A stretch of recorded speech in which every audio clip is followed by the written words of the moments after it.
Yun mga lods, good morning, good morning. Yan, nagluluto nga pala tayo ngayon ng ginataang malunggay na isang planggana.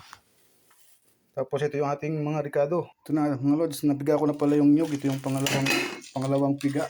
Tapos ito yung ating ilalagay na ricado o bangot. Yan. Kung tawagin to sa Bicol mga lods ay puroko. Sa inyo mga lods, ano ba tawag nito? Ganito lang pala yung mga lods, oh. Tataktak lang ganito. Yan, ganyan. Ayaw na. Ayan na, yun, lumabas na mga lods. Ito yun, puro ko. Sarap to mga lods. Ilagay sa malunggay. So mga lods, ganito lang pala pagtanggal niya, no. Ayun, no. Ganyan. Dala lahat. Tatak-tak lang mga lods.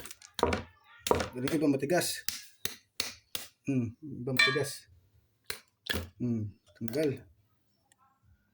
So mga lods, lagay natin yung ating malunggay sa ating pangalawang piga na gata. Diyan na natin mga ricado.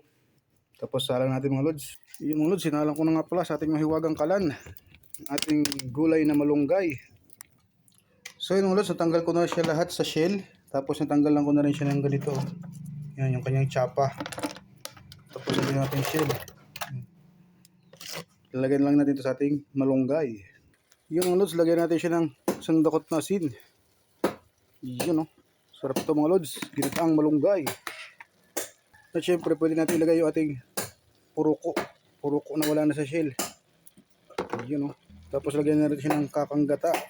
Bali dalawang nyug nga pala ginamit ko mga lods sa ating ginataang malunggay na may puroko. Lutong probinsya.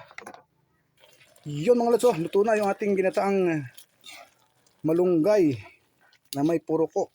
Kain tayo mga lods. Yun, mukbang ta na.